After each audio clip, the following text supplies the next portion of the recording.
ये एक सच्ची घटना पर आधारित कहानी है। इसमें कॉलिन नाम की एक लड़की को 7 सालों तक एक बॉक्स में बंद करके रखा जाता है। तो आइए जानते हैं क्या है कॉलिन की घुटन से भरी दर्द की कहानी। तो कहानी की शुरुआत में हम एक कपल को देखते हैं जो अपने साथ एक सुनसान जगह पर एक डेड बॉडी को लाए होते हैं। फिर वो डेड बॉडी को ठिकाने लगाने के बाद वहां से निकल जाते हैं। रास्ते में कैमरॉन जैनी से कहता है कि ये सिर्फ एक हादसा था।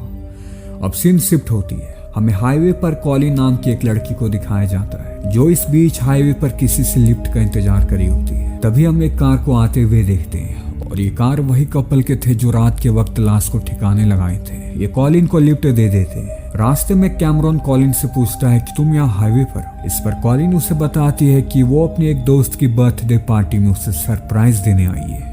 कैमरॉन जब यह सुनता है तो वो बहुत ज्यादा खुश हो जाता है क्योंकि कॉलिन के आने की खबर उसके फ्रेंड को नहीं था और ये उसके लिए एक साफ रास्ता था। दरअसल कैमरॉन एक अजीब सा साइको आदमी होता है और इसी ने अपने पागलपन में उस लड़की को मार डाला था। उसकी वाइफ ना चाहते हुए भी इन सब में उसका साथ देती है क्योंकि अगर वो ऐसा नहीं करेगी तो वो उसे भी मार डालेगा। वो कॉलिन से कहते हैं कि यही पास में ही एक अच्छा व्यू है, क्यों ना हम सब वहां जाएं।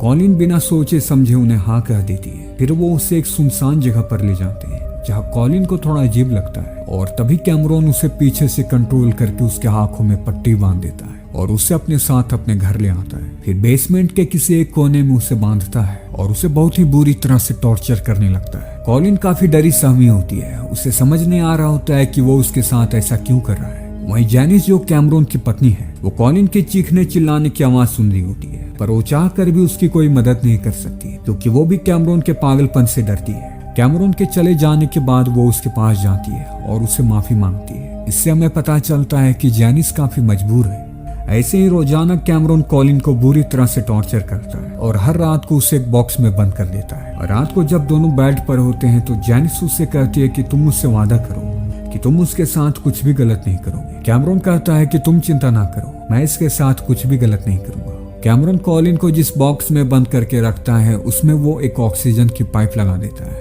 ताकि वो सांस ले सके, जिंदा रह सके। कॉलिन को बॉक्स के अंदर काफी डर लग रहा होता है। उसे अपने पिता की कही हुई बात याद आती है क्योंकि उन्होंने उसे अकेला जाने को मना किया था पर कॉलिन ने अपने पिता की बात नहीं मानी और आज वो इस हाल में है। कैमरॉन जब जब उसे टॉर्चर करता है तो उसकी पत्नी काफी डिस्टर्ब होती है।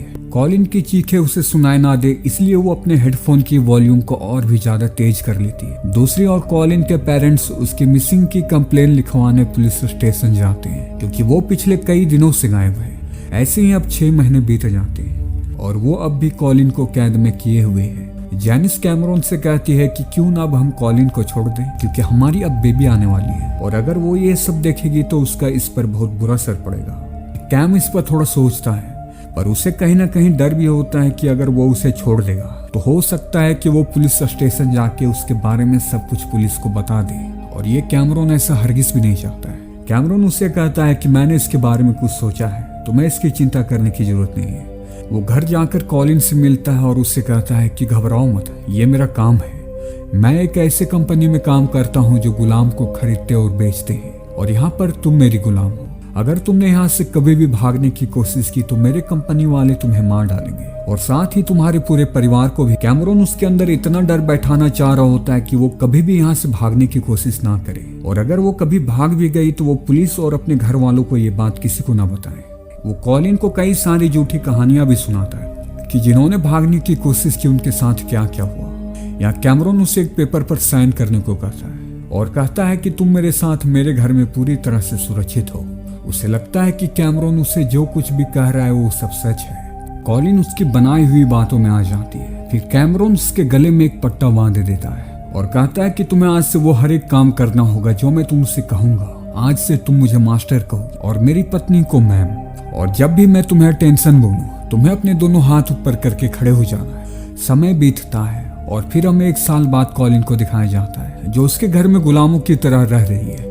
उसके घर के वो सारे काम काज कर रही है और हर रात उसे उसी बॉक्स में बंद कर दिया जाता है ताकि उसमें खौफ बनी रहे। यहाँ जैनिस ने एक बेबी को जन्म दिया होता है और जब कॉलिन उस बच्चे को देखती है तो वो बहुत ज्यादा खुश हो जाती है क्योंकि उसे लगता है कि उसकी वजह से कैमरॉन बदलेगा।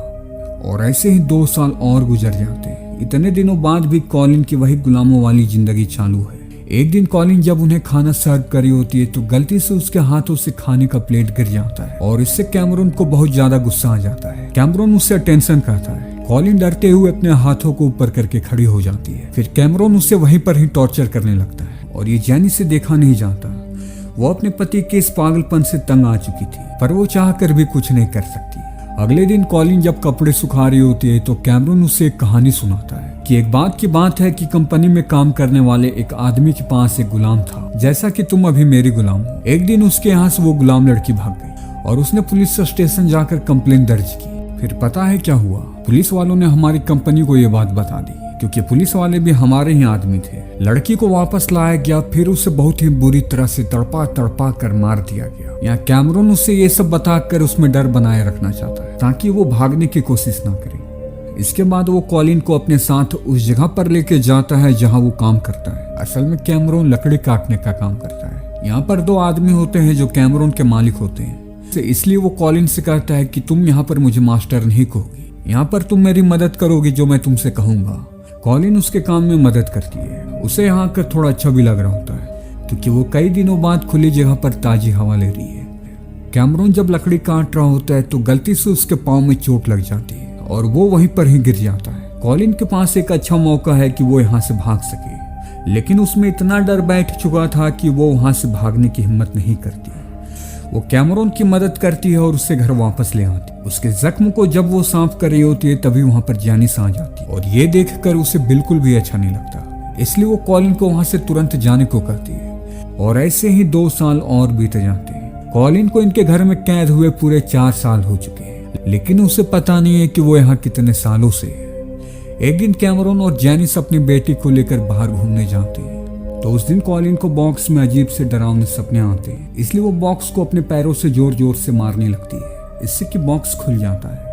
वहीं जब कैमरून अपने परिवार के साथ घर वापस आता है तो वो पाता है कि बॉक्स टूटा हुआ है और वो लड़की भी वहाँ कहीं नहीं है। उसे लगता है कि शायद वो भाग चुकी है, पर जब वो उसे ढूंढता है तो कॉलिन उसे बाथरूम में मिलती है। कॉलिन उसे बताती है कि उसे बॉक्स के अंदर काफी डर लग रही थी, इसलिए उसने ऐसा किया।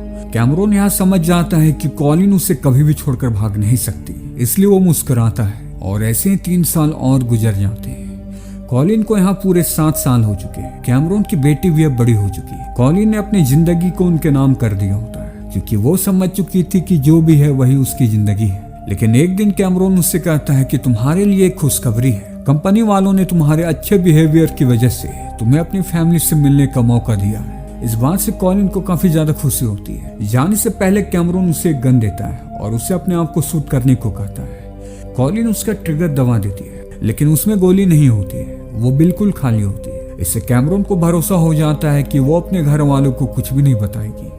अब कैमरून उसे अपने साथ उसके फैमिली से मिलाने लेके जाता है। आज काफी सालों बाद कॉलिन अपने घर आई थी। वो अपने माँ बाप को देखते ही उनसे गले लग जाती है और काफी इमोशनल हो जाती है, लेकिन वो ऐसा प्रिटेंड करती है कि जैसे वो अपने बॉयफ्रेंड यानी कि कैमरून के साथ काफी ज्यादा खुश है। दरअसल कैमरून ने उसे पहले ही सब कुछ बता दिया होता है कि उसे अपने फैमिली के साथ कैसे मिलना है और ये कि वो उसका बॉयफ्रेंड है और उसके साथ वो काफी खुश है।